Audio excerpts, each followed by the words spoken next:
신규 실업수당 청구 건수는 예상치에 부합했어요. 연속 실업수당 청구 건수는 컨센서스를 하회했고 고용 지표가 급격히 나빠지거나 하지는 않는 상황입니다. 뉴욕 제조업 지수는 계속 0 미만을 기록 중이에요. 원래도 그랬던 지표라 큰 변화는 없네요. 필라델피아 제조업 지수는 지난달 크게 밀렸다가 이번에 다시 반등했어요. 이번 주 CPI에 이어 생산자 물가 지수도 큰 폭으로 떨어졌습니다. 5년 만에 최대 낙폭을 기록했는데 식품 가격이 크게 하락했고 계란은 무려 40%나 떨어졌어요. 에너지도 3개월 연속 하락세를 보이고 있네요. 서비스 지수는 2009년 통계 작성 이후 최대 낙폭을 기록했어요. 관세 영향으로 인한 일시적 현상으로 해석되지만 소비자들이 지갑을 쉽게 열지 않는다는 점을 보여주네요. 어제 파월 의장의 중요한 발표가 있었어요. 연준은 5년마다 금리 정책의 기본 틀을 조정하는데 올해 여름이 그 시기입니다. 5년 전에는 디플레이션이 문제라 평균 인플레 목표제를 도입했어요. 과거 물가가 2% 아래였다면 현재 2%를 넘어도 바로 금리를 올리지 않는 방식이었죠. 하지만 코로나 시기 양적 완화로 인플레이션이 급등하면서 연준이 대응을 늦춘 일이 있었어요. 이제는 디플레이션이 아니라 인플레이션 시대에 접어들었다고 선언한 셈입니다. 평균 인플레 목표제는 폐기될 가능성이 크고 물가가 2.3에서 2.4% 수준이어도 과거와 달리 금리 인하 대신 인상을 할 가능성이 높아졌어요. 트럼프는 금리 인하를 원하지만 파월은 반대 방향으로 가려는 모습이네요. 30년물 국채 금리는 튀었고 10년물도 잠시 튀었다가 PPI가 낮게 나오면서 경기 둔화 가능성과 JP모건 CEO의 경기 침체 가능성 발언으로 금리가 4.5%를 찍고 다시 내려왔어요. 달러 지수는 100 근처에서 횡보 중입니다. 금은 쌍봉 패턴을 그리고 다시 반등했어요. 엔화는 145엔대로 살살 강세를 보이고 있네요. 한미 환율 협의는 없었다고 블룸버그가 보도했지만 시장은 뭔가 있을 거라 의심하는 분위기예요. 하지만 꼭 그 때문이 아니더라도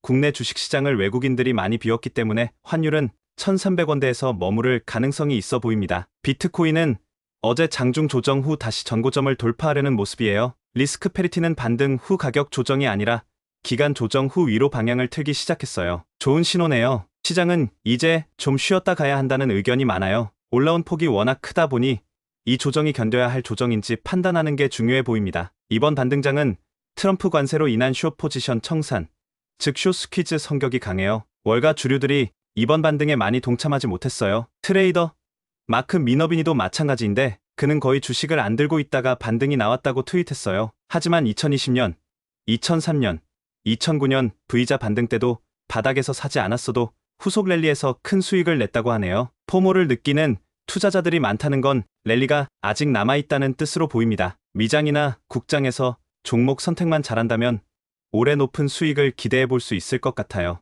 물론 다음 달 BOJ와 FED 금리 결정, BOJ 금리 인상 가능성 같은 변수는 남아있습니다. 시장은 좀 쉬었다 가도 될 것 같은데 바로 튀어 올랐어요. QQQ는 FOMO 랠리 가능성을 보이고 있네요. 유로존은 신고가를 기록하며 상승 추세를 이어가고 있고 방산주들이 슈팅할 가능성이 있어요. 미국과 중동이 아삼육되면서 중국은 점점 유럽으로 눈을 돌리고 있네요. 한국 ETF는 200일선 안착을 시도 중이에요. 글로벌 방산은 신고가 조정 후 반등하고 있습니다. 발전회사들은 넘쳐나는 전력 수요로 강세를 보이고 있네요. 미국 방산도 좋은 흐름이에요. 바이오 섹터는 반등 중이고 전력 설비는 8개월 돌파 직전이에요. 신재생 에너지는 상승 추세를 유지하고 있고 글로벌 풍력은 200일선과 6개월선을 돌파했어요. 트럼프의 반풍력 정책에도 풍력 업계는 AI 전력 수요와 에너지 안보를 명분으로 로비 지출을 늘리고 있네요. 태양광은 200일선을 3일 연속 돌파 시도 중이고